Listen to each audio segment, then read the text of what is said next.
Israel Iran இடையே போர் தீவிரமடைந்துள்ள நிலையில் தாங்களை மீட்க நடவடிக்கை எடுக்குமாறு மத்திய அரசுக்கு ஈரானில் படித்து வரும் இந்திய மாணவர்கள் கண்ணீர் மல்க வேண்டுகோள் விடுத்துள்ளனர். இஸ்ரேல் ஈரான் இடையேயான போர் தீவிரமடைந்துள்ளது. இரு நாடுகளும் பரஸ்பரமாக வான்வழி தாக்குதலை நடத்தி வருகின்றனர். இதுவரையில் ஈரானில் 230 பேரும் இஸ்ரேலில் குழந்தைகள் உட்பட 10 பேரும் கொல்லப்பட்டுள்ளனர். ஈரானில் ஆயுத கிடங்கை சுற்றி வசிக்கும் மக்கள் உடனடியாக அங்கிருந்து வெளியேறுமாறு இஸ்ரேல் எச்சரிக்கை விடுத்தது. இதனிடையே ஈரான் மற்றும் இஸ்ரேலில் வசிக்கும் இந்தியர்கள் பாதுகாப்பாக இருக்கும்படி இந்திய வெளியுறவுத்துறை அமைச்சகம் அறிவுறுத்தியுள்ளது. மேலும் உதவி தேவைப்படுவோர் தொடர்பு கொள்ள வசதியாக உதவி எண்களும் அறிவிக்கப்பட்டுள்ளது.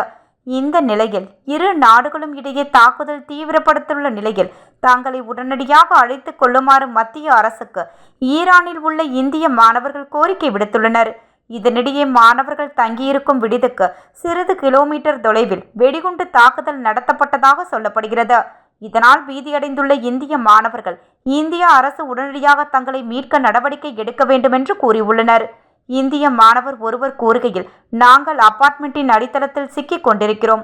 ஒவ்வொரு நாளும் இரவு வெடிகுண்டு சத்தம் கேட்டுக்கொண்டே இருக்கிறது.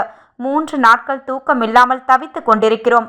நாங்கள் இருக்கும் இடத்திலிருந்து 5 கிலோமீட்டர் தொலைவில் வெடிகுண்டு தாக்குதல் நடத்தப்பட்டது. எனவே எங்களை உடனடியாக மீட்டு அழைத்து செல்ல இந்திய அரசு நடவடிக்கை எடுக்க வேண்டும் என்றார்.